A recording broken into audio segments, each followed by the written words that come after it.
Good morning, I'm Nicole Rideout Hartwick, and I am here today with Colleen Barry for the second time, I think. That's right. Our CEO of Gibson Sotheby's International Realty, and we're here today to talk about a little bit of a touchy subject, the new proposal for rent control in the city of Boston. And we're here to really discuss what impact that might have on the city, and we don't believe it will be a good one. So we can kind of dive right in, if you don't mind. Do you want to do a quick hello? I know you've been on before. I do. I'm excited to be on again. I had a lot of fun last time, and we always have great discussions about things. But I actually, before we even start, there's one thing I wanted to say, which is I am so excited that Michelle Wu is our new mayor. You know, as a woman leader, we're both women leaders within Boston. I think it's so exciting to have a woman at the forefront. And we've been supporters of her for a long time. But I think the question becomes the topical one, which is this the right solution to the problem that we're all facing? So I think this will be a lot of fun to talk about this. Yeah, it's funny. I was thinking that, and I agree with you. I think what's interesting about us that we discussed last time is you and I almost always disagree, which brings us, I think, such a better result on almost everything. But ironically, this we don't disagree on. Yeah. And I was driving over here thinking about this morning because I was a little nervous to talk about this because the climate that we're in, if you don't agree with the solution that someone puts forward, it's almost like you don't care about the problem. That's right. And when we were driving over, I was thinking that when we asked some people to look into this, and we voiced that this was our opinion, that we didn't think it was a good solution leading up to this staff of ours, and I felt bad when we did that because I'm like, I hope they don't think I don't care. And it's like, that's the environment that we're in. Of course we care. I actually care a lot about affordable housing, and that's why I feel so passionately about let's find some solutions that really might work. That's right. But what I do feel comfortable about, and what I think why we both agree, is you really can't find an economist that thinks that rent control is going to have a good impact. Right. Yeah. It's a Band-Aid solution. It feels good to say. I think it's going to take a lot more work and a lot more effort over the course of years to solve this problem, and we're going to walk through some of those solutions, obviously. But first, can you walk us through just quickly what is Michelle Wu's proposal? I know it's a little vague still. It is. You know, whenever there are these types of proposals that are put forward, it's just essentially an idea in the beginning. So it's so early stage that we don't have a lot of details yet. But what we currently have proposed is a 10% cap on the increase of rents. We don't know who that's going to affect. Right. We don't know how many properties we're talking about. But, you know, kind of going back to what you said, there is a history of rent control being used around the country. Anybody who's familiar with New York City or has ever looked at the rents in New York City can see that rent control has not solved the affordability problem in New York City. As a matter of fact, there's a lot of argument from a lot of economists to show that it's actually exacerbated the problem. And that's because the problem is actually not the rent itself. The problem is a supply and demand problem. Right. One thing I wanted to say before we even move forward too is I completely agree with you. I think, as a matter of fact, when you look at Boston in particular, because this is where this is happening, but this is not the only place that affordability is a problem. You know, we have offices on Cape Cod, and it's one of our main concerns on Cape Cod. It's why we support a lot of organizations that try to help people with affordability in terms of finding housing there. When you hear about studies done and people talking about what's the greatest threat. Now, if you were to do a SWOT analysis, so you're looking at strengths, weaknesses, opportunities, and threats, what's the greatest threat to Boston and Cambridge? It's affordability is the problem. Right. Because if you drive your workforce out of the area, you no longer have people to do the jobs that need to be done. Right. Right? And it eliminates some of the diversity, the vibrancy of those cities. So I think it's so important that people understand that this is a problem that is so near and dear to our hearts, because without Boston, without its vibrancy, we don't have a company. Right. So I think that's hugely important that people understand how passionate we are about the problem itself. But the question is, what causes the problem? And then what are solutions to get you to a solution? Yeah. And I think that the supply and demand is the big thing we want to drive home, is that's the issue. And that's an issue with basically everything right now. Yes. And that what rent control will effectively do is freeze the city. That's what happens. That's what happened in San Francisco. That's what happened in New York. There's no reason for someone to move.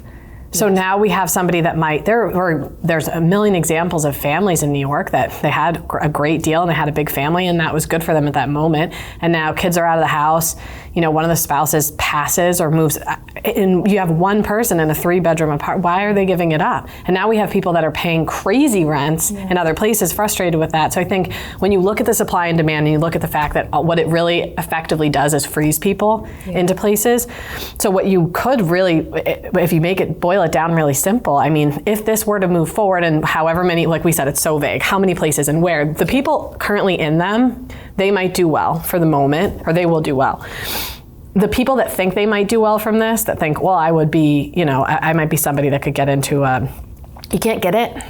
Yeah. We freeze it. So the people that are there are good, but there's no turnover. Yeah. And having no turnover is only going to make the supply and demand worse. And I think, you raise an excellent point, and I think there are others that kind of drive it home too, and let's simplify it.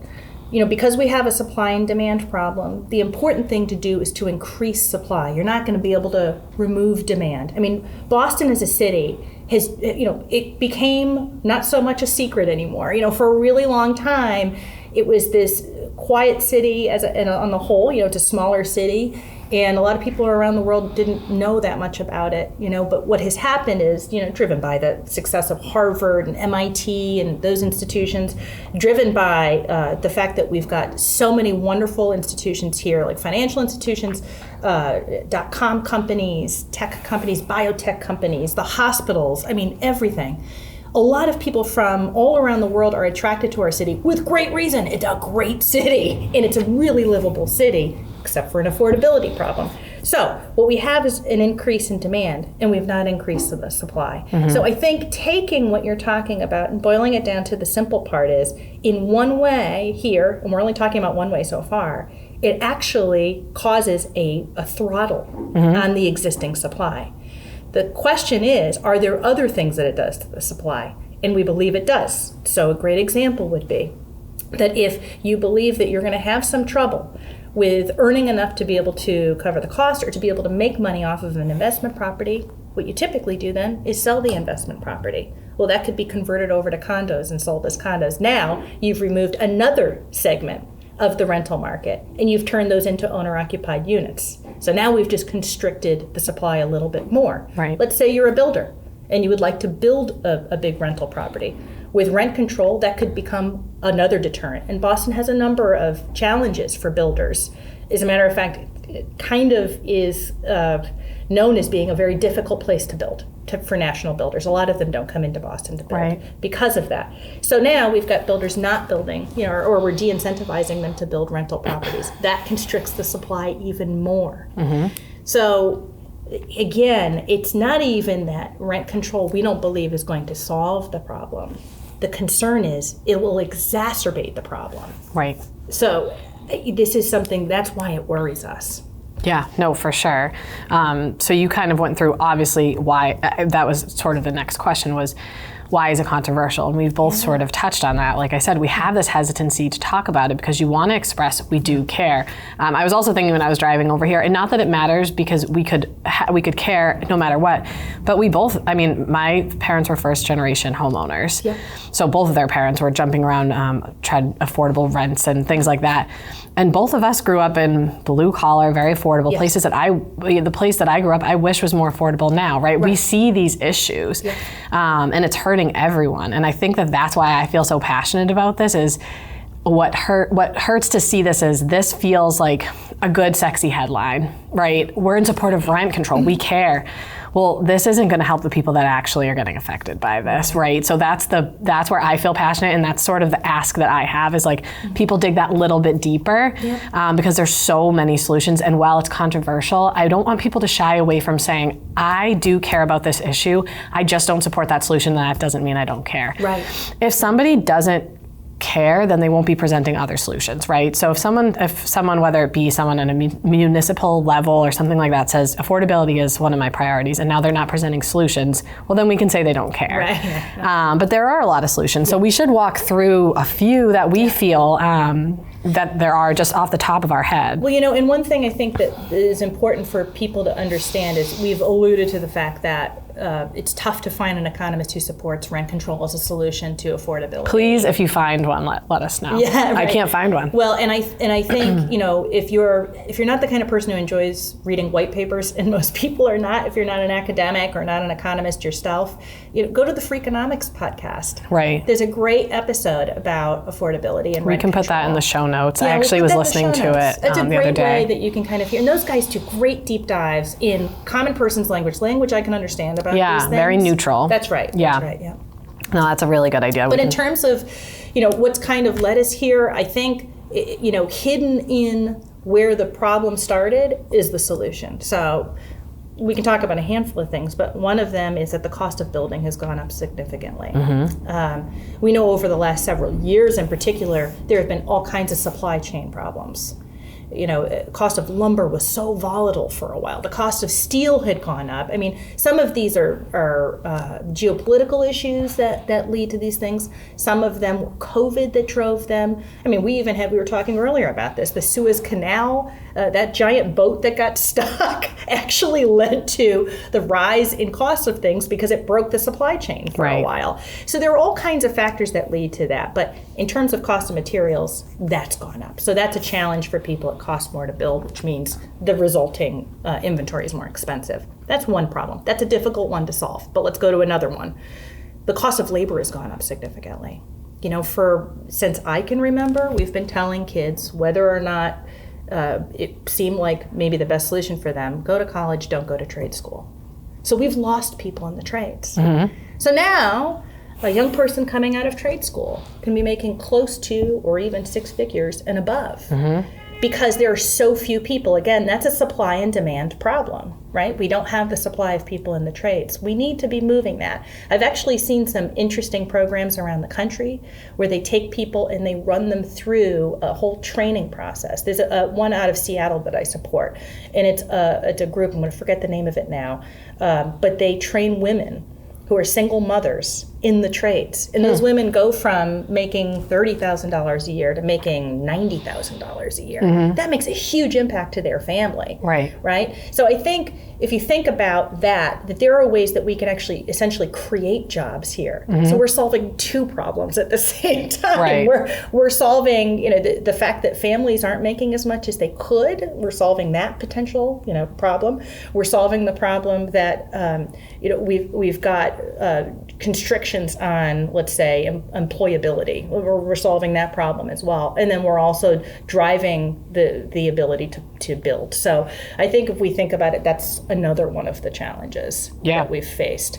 But another is, as I mentioned earlier, Boston's somewhat notorious when it comes to what national builders think about building here. So it's a difficult process. It's a costly process to even permit and to go through all of the local planning. So as a matter of fact, I just saw this morning that Michelle Wu has put forward an initiative to try to improve the planning. I haven't had a chance to read the details yet if they were in the article, but those are the kinds of things that start to move us down the path to actually solving our affordability issue. Yeah, no, I couldn't agree more with the fact that with the developers, there's just so much we could probably do an entire episode, whether it be make the permitting process a little bit easier for people, incentivize developers to be creating affordable housing. There's a lot of ways we could work together and not make them big bad developers. Like we could get these things done. And another thing I think is interesting, it all ties together, and that I wanted to touch on today was the big elephant in the room, public transportation.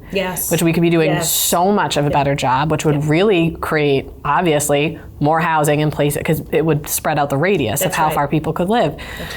I also just had food for thought, and we hadn't talked about this, but I think it's really interesting. My take on this sort of shift, this market shift or this soft landing, is that the reason it's going to be soft is we've always seen that little perfect radius that, call it 30 minutes outside, hour outside, 90 minutes outside a major city. Those drop off when the economy shifts. More so than, so less and less as you get closer to the city. I believe that this is going to be softer because of the work from home shift. I believe that the hour outside, 90 minutes outside that used to really drop off fast would have already dropped off by now. It's still strong. I think the city might not. The city will, I think, stay even. Yes. Usually the city remains kind of untouched. Right. It might shift a bit, but not like anything catastrophic. Yeah, and I think if there is a market dip, it's short and shallow. Yeah, typically. yeah. And so I think that that's not anything to worry about in the city, but I believe that there's a lot of families that now can live 90 minutes outside of the city because they're coming in 2 days a week, if any, which that didn't exist before. So some of these shifts might, in general, help us with the supply and demand if we can couple them with, can we make better public transportation for the people that do need to get in there? These are the big questions that we need to be asking, and that I'm sure people don't want to open these cans of worms, but we can't put a Band-Aid on these problems. I think the issue is that, if you think about it, what we're saying is that rent control is a simplistic or oversimplified solution to a very complex problem. And you bring up an excellent point. Our much beleaguered Massachusetts Bay Transit Authority, the poor MBTA, has struggled over the last several years. It's been very public. Anybody who lives in Massachusetts and has tried to take a train, a subway, a bus has known that it's got incredibly, exponentially more complicated. There have had to be shutdowns. There are all kinds of sort of emergency maintenance issues that are happening. So you're right. I mean, that's one of the challenges here because Boston's a very old city. As a matter of fact, if people take a look at a map of Boston, it doesn't have the order of a New York City or a Chicago. Right. We did have a fire. We didn't have as catastrophic a great fire as, like, for instance, Chicago did. But those cities were able to plan out their roads really well, which means that there is some order to it and it's easier to get from one place to another. Boston's traffic is challenging because we are on horse-drawn roads. That's essentially what it is. These were cattle roads. They were horse roads. And they're very narrow and they're difficult to get through. So it's very difficult to start from scratch. We can't do that. But what we can do is increase public transit. And that piece, you're right, it brings that radius out. So in Boston, the big challenge because of those roads is that you don't have to be very far outside Boston proper to have an hour or an hour and a half commute. Right. So if we are to improve, or if we are able to improve the mass transit system, then we can actually increase that. And that just kind of spreads out that demand. That's all it does. And that would be a whole episode too. And I guess that's the trend here is we could talk a whole episode on, and we're not even the experts, but far from it, on developers and how we could, have them help in this, developing transportation. And I think that was the point. It was the point I tried to make at the beginning was, I understand these are cans of worms, but this is the work that it's going to take to solve this problem. That's right. And I think that's what we want to get across today. We don't know more than anybody. We're not saying that we do, but what we do know is that we're going to have to work a little bit harder and dig a little deeper and do probably not the sexiest things to get the real solutions to this problem. We can't just say we're going to do rent control because that sounds good and people will think we care and hopefully it works. Like, we can't. If you want to do that, we need to talk about all of these other things because they're all playing into it. That's right. And I think if someone brings up rent control, what we need to say is it's the supply and demand thing. And what's really been interesting to me is I just went out when we're talking about this 90-minute radius. I was out in Duxbury for just like a local owner, South Shore type, and I was just listening. I was there to listen, and everybody was saying they almost feel like silly. So like at the beginning of the pandemic, right? Everyone was nervous. We don't know. And these people have been doing pricing in these towns and lived in these towns for decades. Yes. And they're so on. Yeah. And they were joking that at the beginning they felt silly because they were giving people pricing and it was just going so much higher because everything picked up so fast. And we were like, oh my gosh. Now we keep saying it's going to correct. Someone put something on, I don't know, in the $1.5 million range. Yeah. And now in January, it was supposed to be quiet. It was like over 5 offers, went $100,000 over, and we're still saying it's going to crash, and not realizing that the supply and the demand issue is there too. Right. And so this supply and demand issue is the common thread to everything. That's right. And if we can't figure it out, none of these solutions are going to solve these problems. But here's what's good. Here, I like to think about, as you know, the silver lining, or what's our potential here. And I think in Boston and Cambridge, we have an incredible potential. And the reason is because we have some of the greatest minds in the world here. So I think a collaborative approach could find the real solutions here. And what's pretty exciting to me about that is if you got those people involved, and if we were able to research what have other cities around the world done to start to solve this problem, and we started implementing those kinds of solutions, we would have a model that then other cities in the United States would say, we need to talk to Mayor Wu. Yeah. So we have to figure out how they started to do this. So I think the question is there the will to get this done in the way it really needs to be done? Which is a web.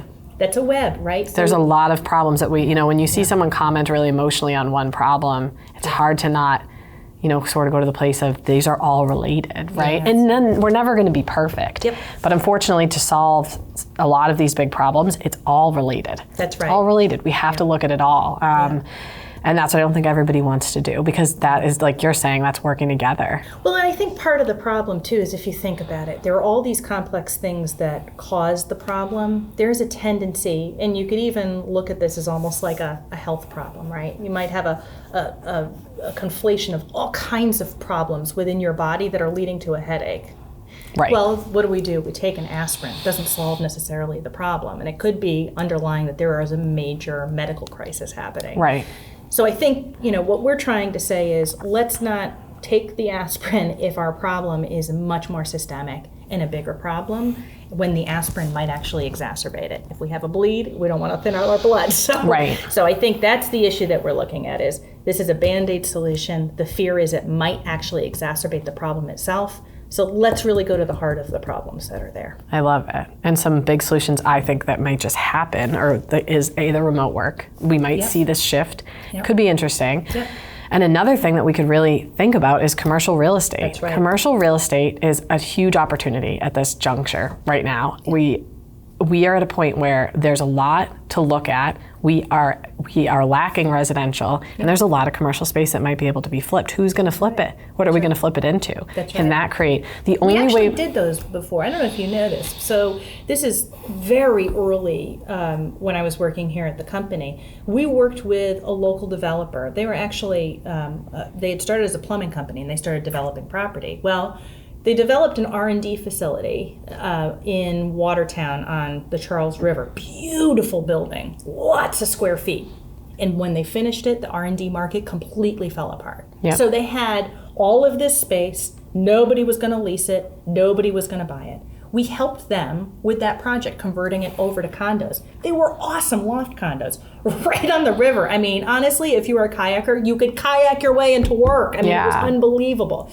So I think there is that opportunity. The mills in Manchester, New Hampshire, there's just a lot of things that pop into your mind that we could do. So it's more, let's look at those things, right? Because the affordability issue is because there isn't enough supply. Right. Where are we getting more supply? That's the question we need to be asking. Yep.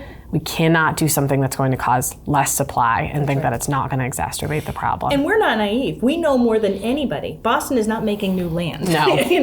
The land that was made in the 17 and 1800s, we're not doing that right now. So we don't have those issues. We don't have an area that we can fill in a new back bay. Right. So what are we going to do to develop new inventory? And that's got to come out of creative solutions. Obviously, we can't create more land. Mm-hmm. However, I guess the solution of the MBTA, if we were to increase that, you essentially are creating more land, right? Because you're opening up an outside area. Well, hey, if there's anything good that came out of this, it's that people are paying attention to the fact that affordable housing is a real big problem. Let's look at some other solutions. It caused us to do this exercise, which was a good one. Yep. So ultimately, we would love to continue this conversation with anyone. If there's something great that came out of this proposal, it's that people are it's in the forefront of everyone's minds. This is a huge problem. This problem does need to be solved.